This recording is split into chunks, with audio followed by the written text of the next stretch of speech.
Partout où notre regard se pose, du cosmos au monde microscopique, une réalité s'impose.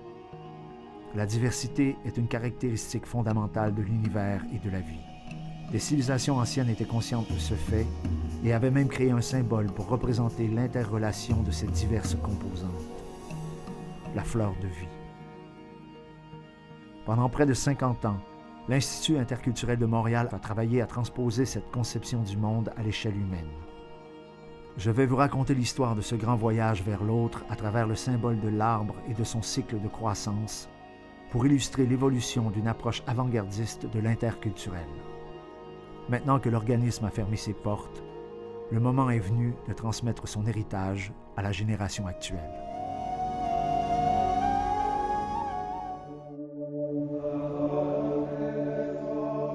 La semence fut plantée au début des années 60 par la main de Jacques Langlais, prêtre de la congrégation Sainte-Croix, alors que le Québec était marqué par des questionnements importants sur l'identité nationale, la modernisation et sur le rôle de l'Église.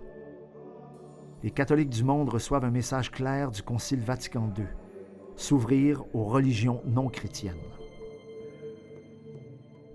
Ils posent alors des actions bien concrètes en ce sens. Ils s'inspirent de la vie de Jules Montchanin, un prêtre séculier français, qui a fondé un ashram chrétien en Inde.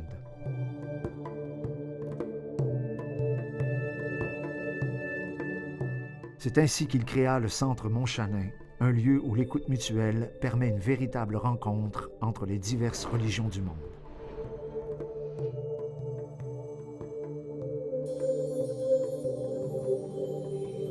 Les bombes qui ont commencé à éclater dans notre milieu dans les années 60, vous vous souvenez, que c'était pas tellement encourageant pour l'avenir de voir qu'il se creusait un fossé de plus en plus grand entre deux ethnies principales au Québec, des francophones et des anglophones. J'ai dit, moi, il faut absolument que des gens commencent à faire l'apprentissage de l'écoute mutuelle. C'est pas parce que quelqu'un est différent par sa culture qu'il n'est pas susceptible de construire avec nous quelque chose de grand, quelque chose de positif. Quelques années plus tard, en 1967, Robert Vachon, un prêtre franco-américain de la congrégation de La Salette aux États-Unis, se joint à Jacques Langlais.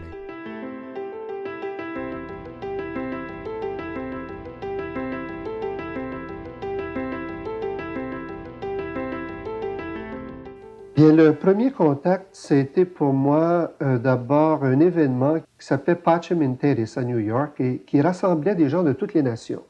Et je me souviens qu'un musulman, à ce moment-là, avait dit que si nous voulions avoir la paix mondiale, il fallait avoir une communauté mondiale. Et pour avoir une communauté mondiale, je me suis dit, il faut que les religions, les différentes spiritualités se rencontrent au niveau interpersonnel, au niveau d'une communauté.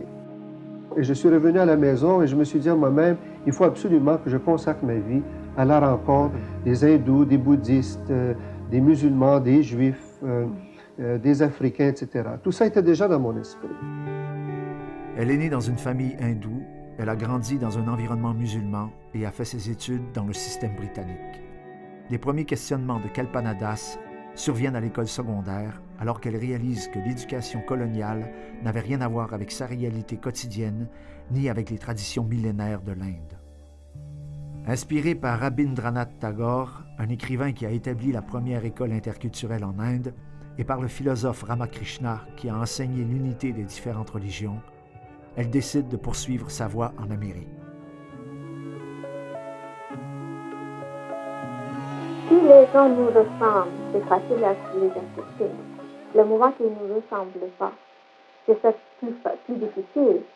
Et être capable de vivre avec ces différences-là. Quand je suis arrivée en tant qu'immigrante, on a parlé beaucoup d'une façon très critique de l'Église quand je suis arrivée dans les années 68. Mais en même temps, c'est l'initiative des gens de l'Église qui met sur pied une chose de ce genre.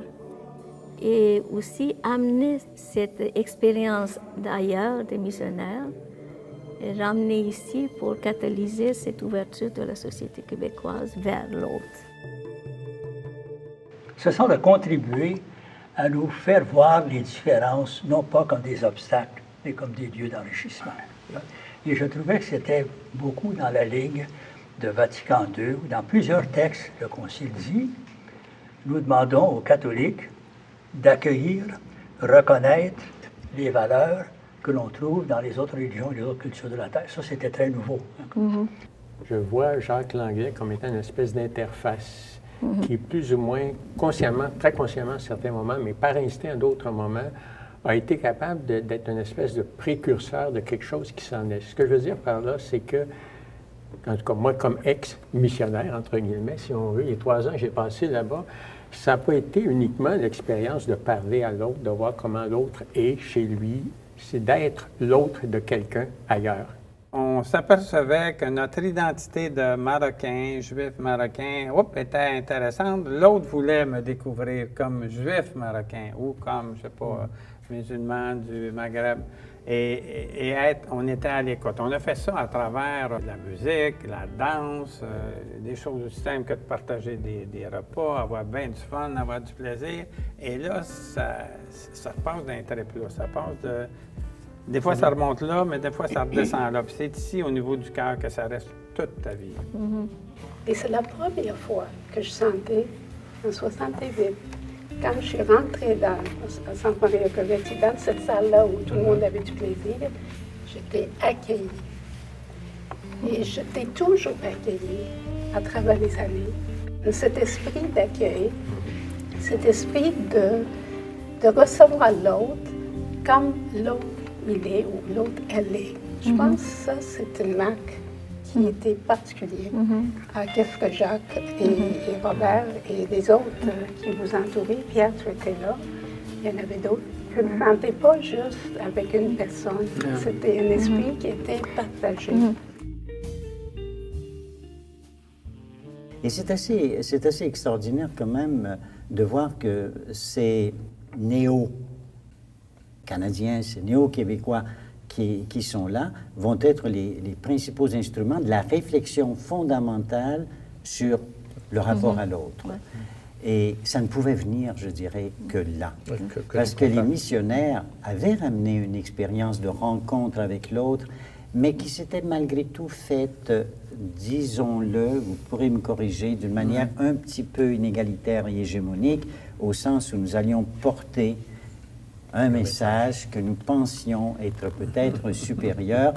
Bien sûr, on se laissait déplacer dans son propre système de valeurs, mais pas au point de penser l'autre exactement dans le même temps que soi, dans une vision tout aussi riche du monde, de l'humain et des autres. La réflexion qui va se faire à partir des pratiques qui sont présentées les vendredis soirs, qui sont présentées dans les séminaires, tout cela est en train de construire un modèle de ce que pourrait être le vivre ensemble. Et ça se fait très, très vite. Ils sont en avance sur le reste de la société québécoise, qui avance aussi, mais qui n'était pas encore rendu là. Je pense que le message de cette expérience directe et expérience de l'écoute de l'autre pour le comprendre, ce n'est pas être tolérant. Je peux être très indifférent, puis rester à côté de l'autre, très pacifique et tout ça. Mais ça ne veut pas dire que je le comprends. Et ça ne veut pas dire que je l'apprends d'eux autres.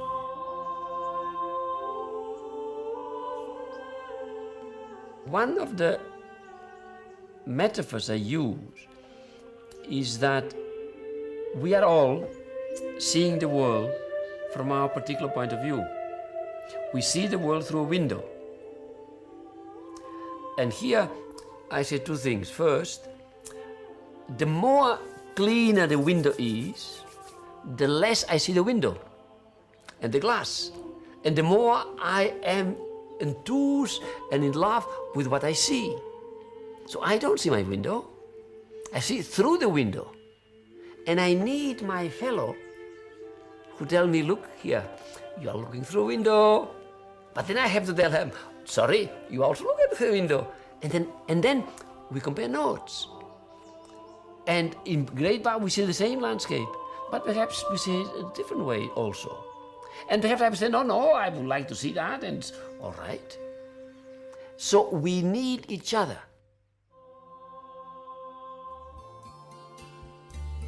En plein cœur de la Révolution tranquille, la question de l'identité nationale enflamme tous les débats au Québec.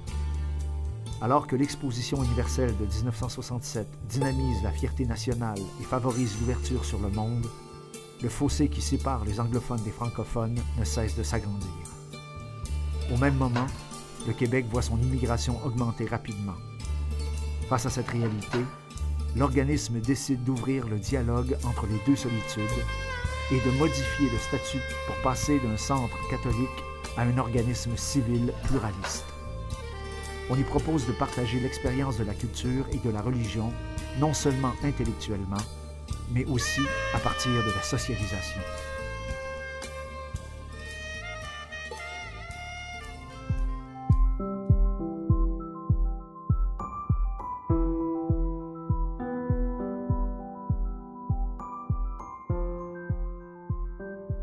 Nous passons maintenant à la phase germination, durant laquelle le dialogue interreligieux s'élargit pour faire place à l'enracinement dans le pluralisme de la société québécoise et du monde.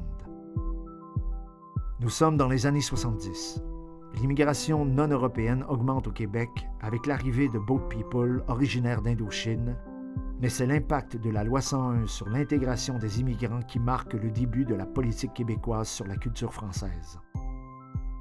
Peu à peu, ces mesures créent chez les professionnels des institutions la nécessité de développer des moyens pour mieux desservir la population et, conséquemment, les demandes d'aide adressées au Centre Montchanin augmentèrent considérablement.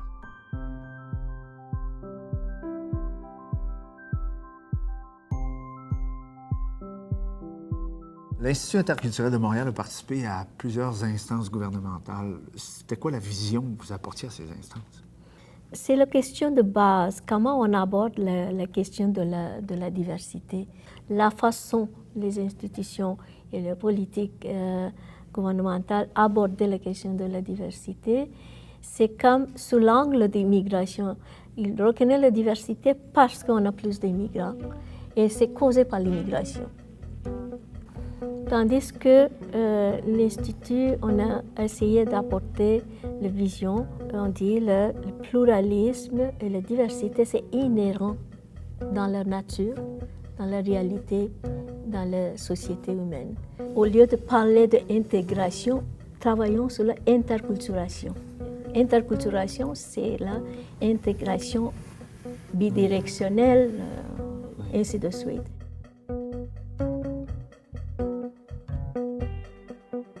Pour parler de pluralisme, il faut avoir une étincelle qui est la découverte de ce qu'on ne sait pas. Et une fois que la diversité est là, qu'on a plaisir à découvrir à la fois la différence et chez soi aussi de découvrir combien on peut gagner en se connaissant mieux soi-même, en voyant des choses qu'on n'a jamais nommées. Moi, je viens d'une culture où on a appris à être des rôles avant d'être des individus. Tu as le rôle du fils, le rôle du frère, le rôle du père, et puis on s'attend à ce que tu te conformes à ça. Tout commence par ça, par une prise de conscience. Avant d'en arriver à des politiques de l'interculturel, du multiculturalisme, il y a d'abord une perception de cette pluralité dans nous, dans nos sociétés homogènes, et ensuite dans le monde avec d'autres gens qui se comportent différemment. Parce qu'il y a beaucoup de sociétés où ce pluralisme n'est pas valorisé, où c'est une mauvaise chose d'être différent. Et donc, c'est là que j'ai trouvé, moi, l'intérêt du centre. On ne peut pas comprendre culture sans comprendre une vision du monde, un sens de la vie que chaque peuple se donne. Donc, dans ce sens-là, religion, c'est comme l'âme de la culture, et la culture est l'expression de la religion, ou spiritualité. La phase de germination s'avère déterminante pour le centre. Sous l'égide de Robert Vachon, le virage vers le pluralisme s'incarne maintenant dans une équipe véritablement multiculturelle et dans la prise de conscience que le premier impératif interculturel au Québec, au Canada et dans plusieurs régions du monde réside dans nos relations avec les Premières Nations. Nous avons des gens de toutes les cultures qui travaillons ensemble. Et c'est un peu mon rêve qui était de montrer qu'on est capable de vivre ensemble, des gens de différentes cultures, différentes religions. Et on le fait depuis 30 ans. Un jour, c'est Jacques Langlais, justement, il dit, j'ai entendu une conférence de Georges Tissot sur les montagnais. Puis là, tout à coup, je dis, mais je suis en train de faire le tour du monde et j'ai même pas découvert encore les Autochtones qui sont ici, les Amérindiens.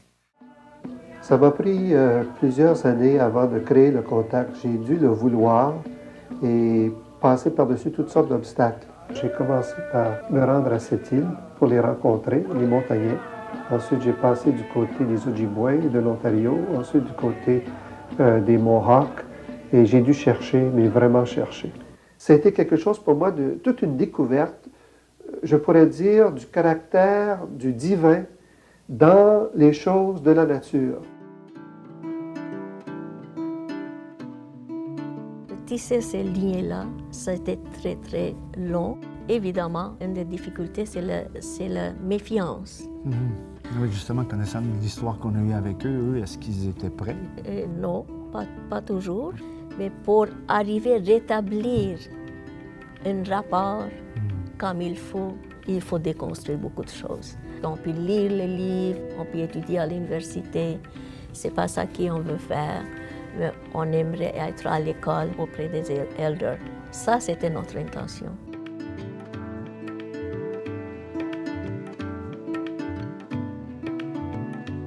Moi, je dirais oui et non. Oui, parce que c'est la rencontre de gens qui viennent de deux traditions complètement différentes, mais dans un contexte colonial. Et dans le contexte colonial, du point de vue des autorités coloniales et du point de vue de la culture dominante européenne à l'époque, il n'y a pas d'interculture. Ces sauvages sont des enfants de l'humanité qu'il faut amener à grandir pour qu'ils deviennent des gens civilisés et qu'ils renoncent à tout ce qu'ils sont. Les Européens, pour vivre quand ils arrivaient en Amérique, ils devaient connaître le continent, ils devaient savoir comment se déplacer, ils devaient apprendre comment se nourrir. Mais pour tout ça, ils avaient besoin des Amérindiens. Dans nos régions, ils avaient absolument besoin des Amérindiens pour survivre à l'hiver, sans quoi ils mourraient. Donc, l'interaction a été très grande. C'est ce que j'appelle la schizophrénie originaire, dans la mesure où on lit les gouverneurs de la Nouvelle-France, ils écrivent comme s'ils étaient effectivement investis de tous les pouvoirs royaux. Par contre, quand on voit l'histoire, on sait que Frontenac échangeait des wampum, fumait le tabac, mangeait, dansait avec les émissaires amérindiens, parce que c'était ça, la diplomatie et les rituels diplomatiques sur le continent. Mais les autorités, est-ce qu'elles ne se sont pas retenues quand même jusqu'au début du 19e siècle, dans la mesure où autant les Français que les Anglais avaient besoin des alliés amérindiens. Donc, justement, comme tu dis, ils respectaient certains rituels diplomatiques, etc. Bon, c'était un peu ambigu, dans le fond, la perception que les gens avaient, les relations que les gens avaient. Oui. C'est aussi la perception qu'on avait, tu sais. Quand on écoute ces histoires-là, les premiers qui ont vu les Blancs arriver ici, de voir qu'ils sont d'abord blancs, d'après cette couleur-là, ils étaient malades. Quand ils ont débarqué, ils sentaient pas bon déjà. Tu sais, 3 mois dans le bateau pour pas prendre de douche, là, on va commencer à avoir des odeurs à un moment donné. Il faudrait qu'ils s'accommodent à un moment donné, là, quelque part. Là. Il faut leur montrer les bonnes manières de vivre sur le territoire. Fait que c'est là qu'il y a eu beaucoup d'hospitalité, de générosité, on les accueillait parce que on ne pouvait pas laisser des humains comme ça. Il faut les soigner. De toute façon, ils vont peut-être retourner un jour, mais s'ils sont malades, ils ne sont pas capables de retourner. Tout aussi bien de leur donner des choses pour qu'ils soient en santé, pour qu'ils puissent retourner, parce qu'ils ont besoin de force pour y aller. Fait qu'en attendant, on va les accueillir, on va les recevoir. Puis on pensait qu'ils vivraient de la même manière que nous autres, la même méthode, puis ça va être la même. On va avoir une plus grande famille, on va être un petit peu plus nombreux, on va avoir des mixages, mais ça n'a pas viré comme ça. Il y a eu une coupure à un moment donné qui est arrivée. Et on était défendus d'aller à la chasse, d'aller à la pêche. Il y a beaucoup de choses qui ont été défendues, de sorte qu'on restait prisonnier à un moment donné, comme dans un camp, là, puis mentalement, spirituellement, au point de vue de développement, il n'y avait absolument rien qu'on pouvait faire pour se développer. C'est dans le cadre de mon implication pour la protection des rivières que j'ai eu l'occasion de rencontrer Robert Vachon et Kalpana Das. Je voulais connaître leur point de vue sur ce que les Premières Nations peuvent apporter à l'Occident. Il me semble que les Amérindiens d'il y a 12 000 ans avaient déjà compris que tout est interrelié sur la Terre et même dans l'univers, un concept. Et que nous, on est en train, à force de données mathématiques et de sciences, de comprendre que quand on pollue quelque part, ça risque d'avoir des effets ailleurs sur la Terre. Il y a peut-être une rencontre à faire encore. Il est peut-être pas trop tard pour qu'on apprenne du peuple autochtone d'ici. Est-ce que vous croyez qu'il est trop tard? Ah, il n'est jamais trop tard. On se met à l'écoute. J'ai probablement un problème contre la souveraineté. La souveraineté d'une culture, d'une religion, d'une idéologie, d'une façon de penser, d'être. Je préfère l'idée du cercle, où tout le monde a sa place dans le cercle, et puis il n'y en a pas un qui domine les autres. Et nous, en Occident, bien, nous avons peut-être aussi à nous enrichir, d'abord avec les Autochtones qui nous entourent. Nous avons tendance à les voir toujours comme des primitifs. Nous avons colonisé. Et il me semblait que si je devais commencer à quelque part dans ce pays, je devais commencer avec les Autochtones. Malgré l'échec de cette première rencontre, une véritable révolution est née quand Benjamin Franklin s'est inspiré de l'Organisation sociale iroquoise pour rédiger la Constitution des États-Unis. Cette rencontre aurait pu être bénéfique pour toutes les nations d'Amérique du Nord, mais elle n'a cessé de se dégrader jusque dans les années 1900, alors que le système d'éducation canadien obligeait systématiquement les jeunes autochtones à renier leurs origines. Dans les années 2000, le combat des Premières Nations pour récupérer leur identité et leurs droits se fait entendre de plus en plus fort à la grandeur du pays. I feel that 500 years ago, from the intercultural perspective, if we want to see the interculturality as a dialogue between people, it was a failed encounter. It failed on that when you look at it generally, but there were aspects of that encounter that revolutionized the world even today. Before the European came here, that all of Europe was full of kings and queens, but they had no other way to avoid the contact and the influence.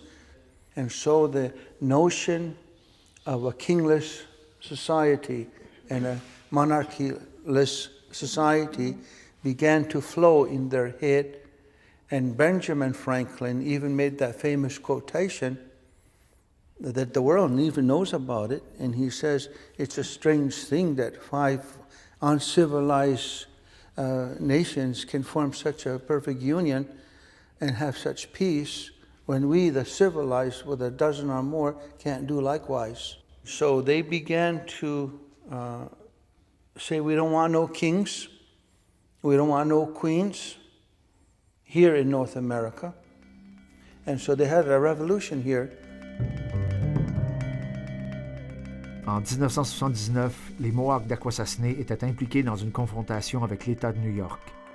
Tom Porter savait que les membres de la communauté risquaient d'être blessés ou incarcérés lors d'une marche de protestation qui était prévue. C'est alors qu'il demanda l'aide de Robert Vachon pour qu'il marche à leur côté vêtu d'une soutane. La présence du prêtre a finalement évité que plusieurs personnes ne soient blessées ou même tuées lors de cet incident. This is a little bit history. Mm-hmm. Ernie Benedict, one of our elders, he said, there's a Montchanon Center in Montreal, and there's a Robert Vachon. I want you to go over there, or Robert wants to see you too. But when he told me he was a priest, hell would have to freeze over first before I go see Robert Vachon, because he's a priest. And I did not get that sense from Robert. Mm-hmm. Not at all. And in all my life, I never met anybody, including our own people, who would respect so much like that. Because the one that was my enemy became my best friend. So the Montchanon Center was rare. It was like a diamond in the big metropolitan of Montreal. That whole issue of you let somebody walk over you or you stand up. But in order to stand up, we have to change our environment. What are the conditions we have to envisage to a kind of a dialogue that can take place? Some of the basic principles of this Turu Wampum, it's basically that here we have this land and this country, this world, this river of life, we have two vessels.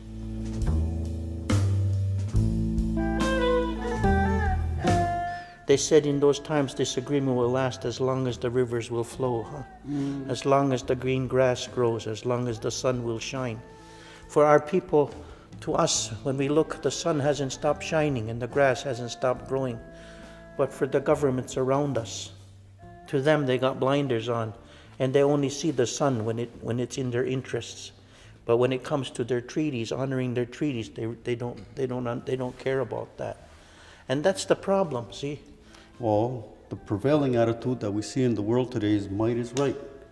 I don't like what you're saying, so I'm going to beat you. Because I'm going to come from this place that says I'm stronger than you, got more money than you, I got nations that have armies that are stronger than you, and then it never resolves itself. Étant donné que Montréal s'est développé sur la frontière des territoires iroquois et algonquins, une collaboration s'est naturellement établie avec les Mohawks et les Abénaquis dès le début des années 70, en les invitant au centre et en organisant des activités qui visaient à sensibiliser la population à leur culture, comme par exemple la visite de terrain à Odanak. Moi, j'ai toujours dit qu'avant de se faire reconnaître, il faut se faire connaître. Donc moi, ça a été la démarche de dire, ben, si on veut que les gens nous connaissent, on ne peut pas rester chez nous puis attendre que les gens viennent, ils ne viendront pas. Ou ils vont venir pour qu'on joue aux Indiens.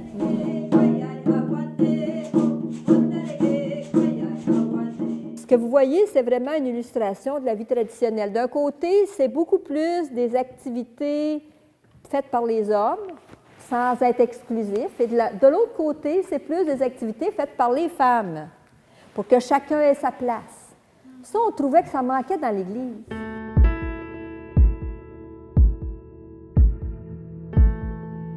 Ce qui nous donne qui reconnaît notre statut, c'est l'article 6 de cette loi-là. Et puis, il y a des catégories, il y a des 6 hommes, qui sont ceux qui sont sur la liste. Et puis, quand on marie quelqu'un, qu'on soit homme ou femme, mais qu'on marie quelqu'un qui n'est pas autochtone, ben, automatiquement, nos enfants sont 6-2. Et puis, si notre enfant 6-2 marie quelqu'un qui n'est pas autochtone, ben, leurs enfants seront 6-3. Et 6-3, depuis le statut indien, donc tu deviens comme assimilé aux Canadiens, puis bon. Si on n'arrive pas à faire changer cette loi-là, puis à faire dire que nous, on veut reprendre le contrôle sur notre membership, sur nos membres, bien à ce moment-là, dans 40 ans, 45 ans, il n'y a plus d'Abénaquis. Puis là, il y a eu la création du musée pour faire un lieu où on pourrait conserver notre culture. Puis ça, conserver, c'est quand même quelque chose de nouveau pour les Autochtones. Parce que à cette époque-là, 1960, comme ça s'est fait au Québec, les gens voulaient se départir de leur patrimoine puis remplacer ça par du nouveau. Puis bon, c'était comme ça chez les Québécois. Bien, ça a eu des répercussions chez nous aussi.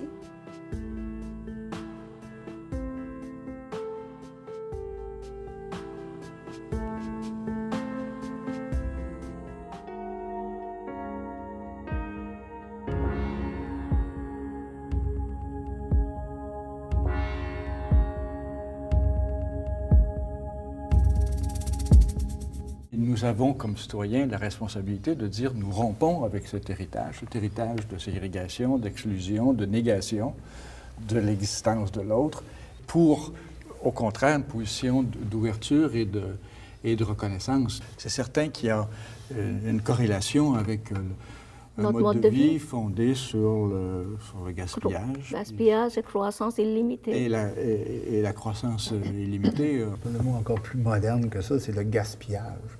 Avant de faire des éoliennes, c'est la même chose pour les barrages. Avant de faire des barrages, il faut arrêter de gaspiller. Gaspiller de l'énergie, gaspiller du temps, faire les choses pour les bonnes raisons.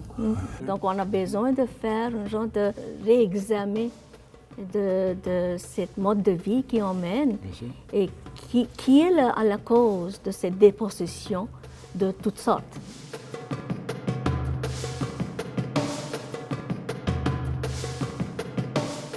À l'Expo 67, il y avait un pavillon des Indiens du Canada. Et c'est vraiment dans toute, je pense, l'histoire universelle des expositions universelles, la seule où les Indiens ont pu avoir voix au chapitre.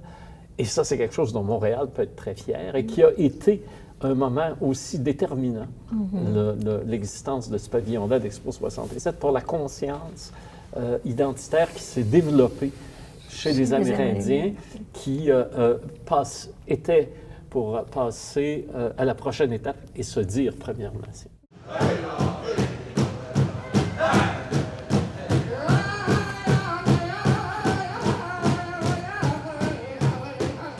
Je regarde, il y a 20 ans, 22 ans, quand on avait fondé le festival Présence autochtone, les gens nous disaient quoi? Un festival culturel amérindien, à part les danses, et deux, trois vidéos, qu'est-ce que vous allez montrer? En passant, évidemment, il y a eu Cache-Tine, qui a joué un rôle formidable. Il y a eu, maintenant, il y a Samian, Elisabeth Isaac. Donc, sur de très nombreux plans, il y a eu des artistes particulièrement talentueux qui ont réussi à percer l'espèce de regard d'indifférence hostile.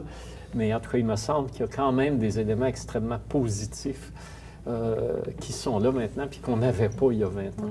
Mais il y a eu aussi la création de la PTN, la télévision. Oui, c'est ça. Au Canada anglais puis au Canada français. Ça a eu un impact plus important dans les communautés parce que les communautés se voient à un moment donné, puis ils ont des ambitions par rapport à tout ça. Ça crée une certaine une ouverture, en tout cas, à quelqu'un à s'exposer, puis à devenir des acteurs, si vous voulez. Wabigoni Mobile aussi, qui a amené énormément d'impact positif dans la manière de s'exprimer, puis d'être fier aussi, puis ça l'a amené des gens à avoir un but dans la vie.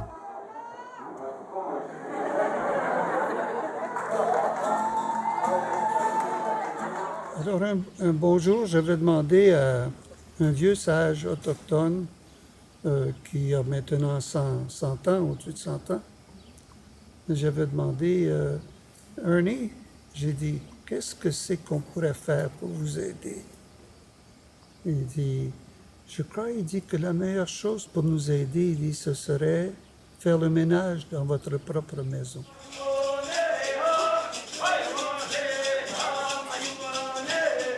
Amongst our peoples, our culture is not to be put on a stage. And so we're not really comfortable with this. But because we were asked by the former Moshinan Center people, because of our respect for them and the help that they have given to Mohawk people over all these years, we have agreed to do this.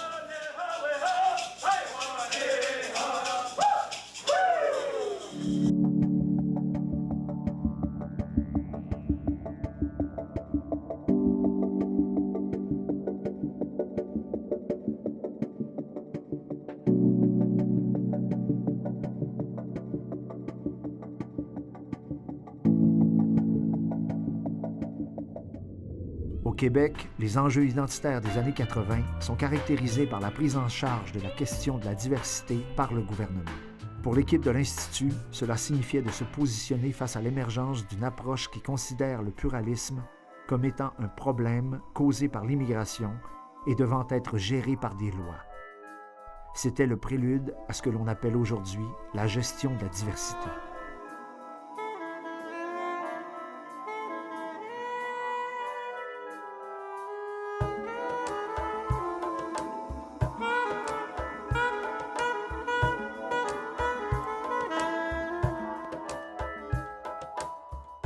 Le gouvernement du Parti québécois va être capable, au début des années 80, de se poser la question de la construction d'une société pluraliste dans le contexte de l'affirmation nationale.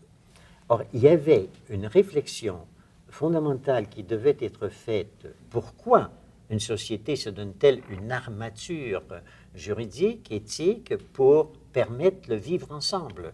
Et c'est là qu'est rentrée la notion de gestion, malheureusement, dans la rencontre, parce que c'est des données statistiques qui ont commencé à nous donner ces informations-là. Donc, on est parti de cette ouverture, on est parti de cette connaissance-là, et on est arrivé à une nouvelle problématique. Tout le monde a ouvert les yeux en disant « Mais qu'est-ce qui se passe? » Et l'Institut a eu un impact majeur parce qu'il y avait quelques pas d'avance, si ce n'est pas plusieurs, sur la façon de penser ces problèmes-là. Ils ont été extrêmement utiles pour justement permettre aux institutions de commencer à penser des nouvelles problématiques, là. Et c'est là que l'interculturel devient intéressant. Donc le dialogue de savoir, même dans la situation de ceux qui ont dans le service. Mais pour qu'il y ait dialogue des savoirs, il ne faudrait pas que l'un des savoirs soit hégémonique. Non, c'est ça. Sinon, ça signifie je disqualifie ton savoir. Ce n'est pas du savoir, c'est des croyances, c'est la superstition. Le savoir, c'est moi qui l'ai. Et là est souvent tout le gros problème. Dans les institutions. Comment échanger. Voilà. Et au moment où on commence à s'ouvrir donc à cette autre culture et qu'on commence à se rendre compte que soi-même, en fait, on a une culture très très forte qui nous imprègne, etc., nos certitudes commencent à vaciller. Ça me touche très très très profondément. Je pense qu'il y a un blocage plus profond que moi j'ai tendance à interpréter comme un blocage énergétique. Il y a des gens dont le corps est imperméable à ce que dégage l'autre de différent. Une volonté hégémonique, on peut la discuter, on peut la confronter. Absolument. Un blocage énergétique profond dans le corps, qu'est-ce qu'on fait avec?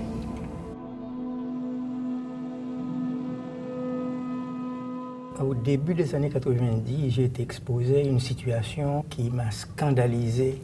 C'était le cas d'un jeune récent immigrant haïtien qui avait été amené à l'urgence d'un hôpital et pour lequel on m'a appelé en consultation en disant qu'il est en psychose et qu'il est probablement schizophrène.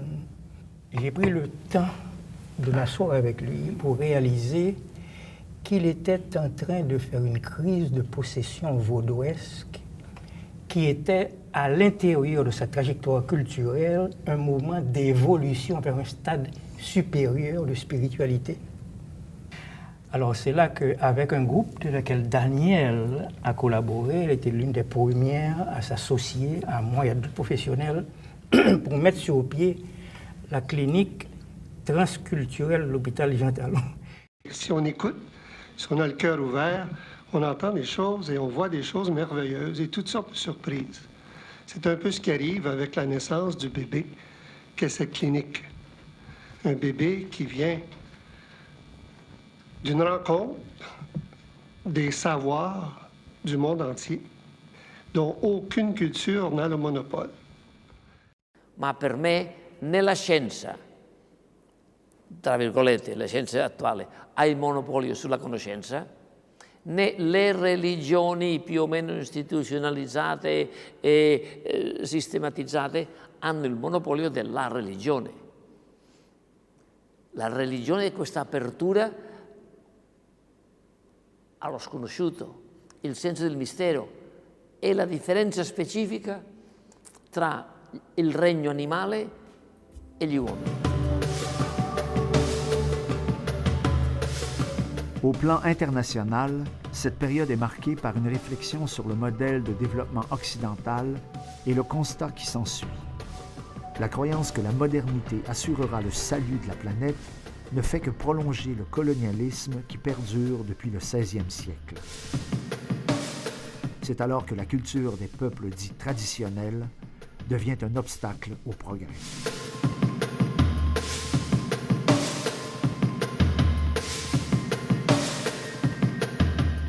La réalité pluraliste du monde, ce n'est pas à inventer ces choses-là. Ces gens-là sont là. Et ça fait quelques centaines d'années, là, on est en train de réprimer. La sagesse, c'était d'incorporer le savoir. Tu peux avoir le savoir, mais tu peux ne pas l'avoir incorporé. Non, c'est ça. D'avoir la sagesse, c'est d'être capable de vivre selon son savoir. Son savoir, oui. Sagesse amène au niveau expérientiel beaucoup. Si j'arrive au Québec comme guérisseur traditionnel africain que je viens dans votre organisme. Je sais comment soigner cela.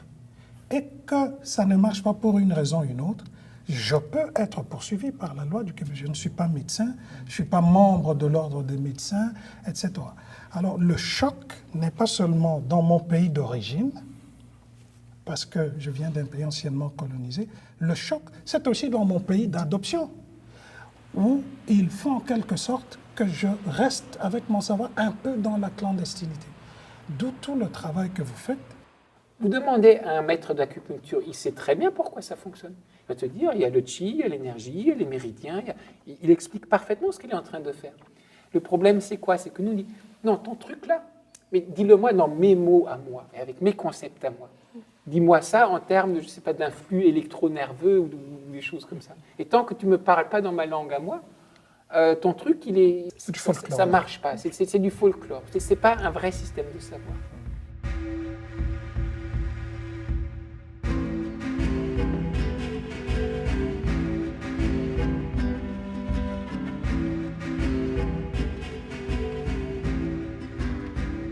Une des choses qui t'a entreprise, c'est d'établir ce centre, Pachamama. Et la mission de ça, c'est la régénération bioculturelle. C'est ça. Ça fait 18 ans que je vais dans cette région. Je sais que des archéologues, dans les années 90, ont découvert dans tout le bassin amazonien, le bassin bas et l'Amazonie haute, où je me trouve, des sols anthropogéniques, c'est-à-dire faits par les hommes précolombiens, les Amérindiens précolombiens, d'une fertilité étonnante. Ils ont été étudiés par toute une armée de scientifiques, donc il est possible de savoir de quoi ils sont composés, comment ils sont faits. Et maintenant, nous travaillons avec 4 communautés indigènes qui nous ont demandé de créer ces jardins, ces chakras permanentes. Et nous sommes en train de faire cela. Dans les pratiques agricoles des Quichua, tu ne peux pas séparer la technologie de la spiritualité ou des rituels.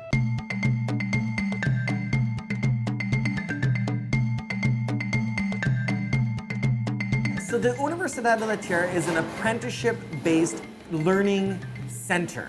A lot of the youth from the communities were coming to find ways that they could give back to the community. You know, whether it's agrarian law or homeopathy or, you know, cultural regeneration workshops or dry composting toilets or vernacular architecture, there's so many. And I learned more from that community of friendship than I had or could have learned just as a technologist. And I'm just going to take this picture that we can come back to. We call this florecimiento, and it is the expression of a learning community. Because only when there's that love and support can the heart be warmed. And when the heart begins to blossom, the first thing that happens, you feel good, you find the good words. Because the good words, the words like conviviality and hospitality and the understandings that were coming to us of these things, they were opening our minds, and the word begins to flower such that by the end of the process of florecimiento, the word is not only flowering, but it's bearing fruit. The flowering word, la palabra florida, which is a very old Mayan and indigenous concept. And those ideas were able to take root here because what we had was this fertile soil. Dans le cadre de son action internationale, l'Institut a créé 2 réseaux de collaborateurs afin de publier leurs réflexions dans la revue Interculture, distribuée dans plusieurs pays. En matière de développement durable, 3 colloques internationaux ont été organisés. En 1983, c'était à Namur, en Belgique, sur le thème de la coopération internationale. En 1992, c'était Vivre avec la Terre, à Orford, au Québec. Et le 3e événement a eu lieu en 2000 à Bangalore en Inde sur la thématique « Savoir et mode de subsistance dans le contexte de la globalisation ». Ces colloques avaient pour but de valoriser les savoirs et pratiques des groupes de base dans différents domaines. Le constat est clair.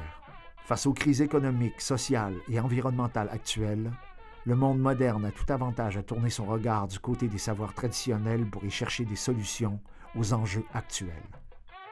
If you total up the rainfall period, you'll find out that of the 1100 millimeter of rain that falls in a year, and of the 80% of that falls in the 4 months, 50% comes in 15 hours. When that happens, most of it is going to wash away. What does this mean now? Again, I'm coming back to this technological myth. That is, you are probably better off building ponds scattered all over that can capture this water wherever it falls, rather than trying to build a high dam at a gorge where all of it has concentrated. Simple conclusion that would come out of understanding the nature of your nature.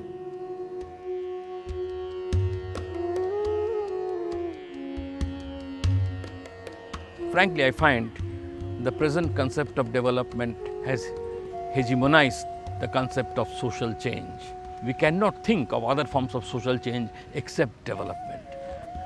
This actually steamrolls all cultures into following a flattened version of the future, which is nothing but an edited version of contemporary West Europe and North America.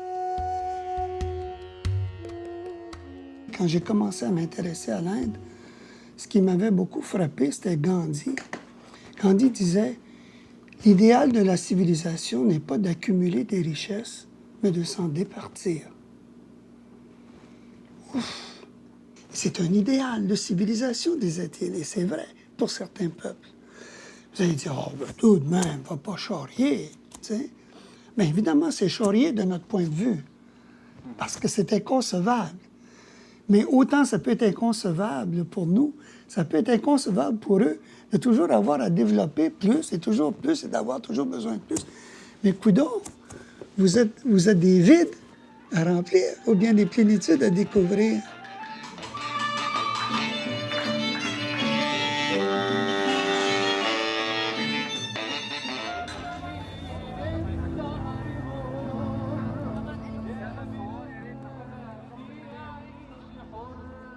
Suite aux événements du 11 septembre 2001, la nécessité du dialogue interreligieux s'est fait sentir un peu partout dans le monde.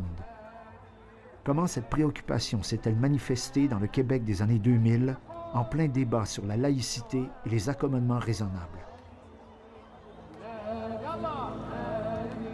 Faut-il enlever le crucifix, donc, à l'Assemblée nationale? Faut-il l'enlever un petit peu partout? Il y a deux attitudes possibles. C'est de dire, écoutez, nos pères et nos grands-pères ont cru en cela. Ils les ont placés, ces symboles-là.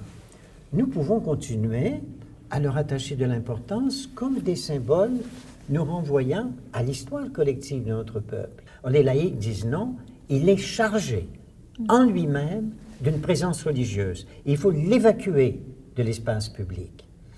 Et là, on peut avoir deux positions qui se défendent totalement. On ne peut pas dire, bon, ben le 11 septembre a causé de l'islamophobie, puis c'est tout. C'est un peu plus complexe que ça. Il y a eu aussi, suite au 11 septembre, une curiosité incroyable envers l'islam. Je pense qu'il faut reconnaître qu'à côté du discours critique, il y a un discours très empathique et amical. Il faut distinguer entre la critique irraisonnée, puis une peur viscérale de l'islam qui est l'islamophobie, et une critique raisonnée de l'islamisme politique. Cette critique, elle doit être faite. Moi, j'appelle ça empathie critique. Il faut avoir une attitude d'empathie critique.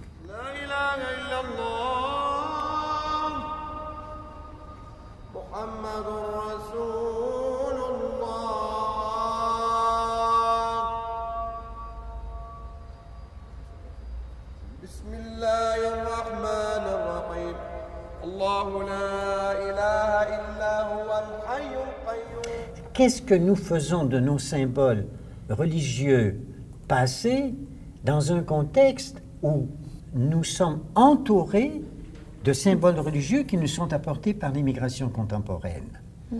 Et c'est ça qui nous force à nous poser une question. beaucoup de questions. Je ne sais pas comment est-ce qu'on pourra y répondre à cela, mais cette question-là nous est posée pour les décennies à venir. L'organisme a semé des graines il y a 50 ans qui révèlent aujourd'hui toute leur pertinence. Certains de ces fruits prennent la forme de projets de recherche-action qui incarnent une réelle symbiose entre théorie et pratique, alors que d'autres prennent la forme de colloques et de publications à l'international. Nous avions des chercheurs communautaires. Le terme même est nouveau. C'est-à-dire aller dans la communauté de Reuil-Dupuis et trouver quelqu'un dans cette communauté qui a une espèce de leader plus ou moins naturel dans son milieu et l'intégrer à un projet de recherche, lui, mieux que quiconque, peut nous mettre en lien avec cet espace, avec les gens qui y vivent. Il comprend de l'intérieur ce qui se passe. J'étais là-bas, j'étais à la bibliothèque, j'ai vu les jeunes. Et c'est juste aider à comprendre les jeunes, ce qu'il est en train de vivre. Pourquoi ça se passe comme ça? Pourquoi quand il va dans son pays d'origine, il est nommé le Canadien? Pourquoi au Canada, il est nommé l'immigrant? En 2008, le système scolaire québécois a introduit le programme Éthique et culture religieuse suite à la déconfessionnalisation des écoles. Dans ce contexte, l'Institut a créé le projet Jeunes, Identité et Religion avec l'objectif d'aborder un élément important dans la configuration identitaire des jeunes, leur rapport à la spiritualité et à la diversité religieuse. Je trouve ça super important de respecter les autres dans leur religion. Les cours, justement, dont vous avez parlé par rapport à l'enseignement, c'est super bien pour ouvrir notre esprit. Mais à l'extérieur de ça, je trouve qu'il faut que ça reste laïque, puis que ça serait un petit peu régressé, puis revenir en arrière, de se dire, bon, on laisse une plus grande place à la religion à l'école. Il me semble que dans nos sociétés actuellement, je l'ai vu beaucoup moi, dans la coopération internationale, dans l'aide au développement, etc., où on met le focus sur les technologies. Et on ignore, on néglige la dimension symbolique de la vie. Or, la vie est pleine de mystères, pleine d'inconnus, pleine de souffrances, de joie, de passion, etc., qui s'expriment à travers les symboles, etc. La religion, c'est du symbolique, etc. On a évacué quelque part. Ça a été évacué. Est-ce qu'il n'y a pas d'autres savoirs, par exemple, qui viennent remplacer ça? Qui ressemblent, qui sont modernes d'aujourd'hui, qui se rapprochent justement de la religion, comme on pourrait parler du rapport que les jeunes aujourd'hui, même qu'on a avec l'environnement. L'écologie est plus ou moins un symbole. Les arbres deviennent un symbole. Il y a des symboles qui se créent là, présentement, qui sont de nouveaux symboles. Et ça, c'est intéressant. On faisait allusion tout à l'heure dans notre conversation sur la manifestation du 22 avril, je pense, la grande journée de la Terre. Et là, c'était comme une espèce, on pourrait dire, pour reprendre le langage des chrétiens, une espèce de grande grand-messe collective, et c'était magnifique. Et c'est un symbole. Où le symbole avait une place extraordinaire.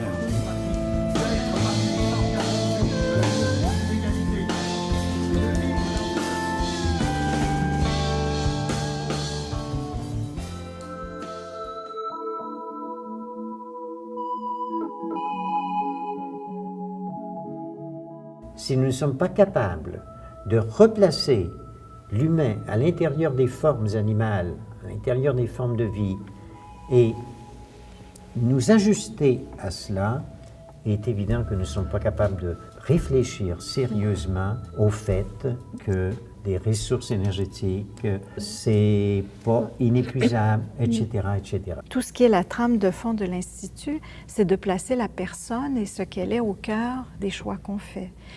Et c'est totalement à contre-courant des politiques développées depuis les années 90.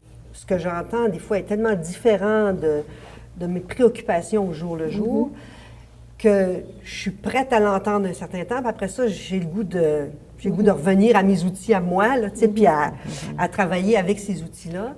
On doit vivre un inconfort. Un inconfort, c'est central dans le dialogue. Oui. Tout à fait, c'est ce que j'allais dire. Ce malaise, c'est peut-être un signe de très bonne santé entre nous. Et c'est peut-être un des plus beaux défis que l'Institut a réussi presque un demi-siècle, de tenir le contre-courant. C'est quelque chose. Ce que vous avez fait comme travail à l'Institut interculturel, vous avez contribué, je pense, à préparer le terrain à ce sujet. Ce qui est de plus extraordinaire, c'est de disparaître au moment où ce dont on est porteur deviennent de plus en plus contemporains et d'actualité. Depuis la nuit des temps, les humains vivent des conflits qui ont pris naissance dans la peur de l'autre. Parce que son Dieu a un autre nom et un autre visage, parce que sa peau est d'une autre couleur, parce qu'il parle une autre langue, parce qu'il est différent, simplement différent de nous. L'Institut interculturel de Montréal n'a pas proposé de solution miracle. Il n'a pas donné le nouveau cadre, mais il a plutôt dessiné un grand cercle à l'intérieur duquel chacun peut s'exprimer et apprendre des autres. C'est un signe des temps et les graines qui ont été semées il y a 50 ans ont porté fruit.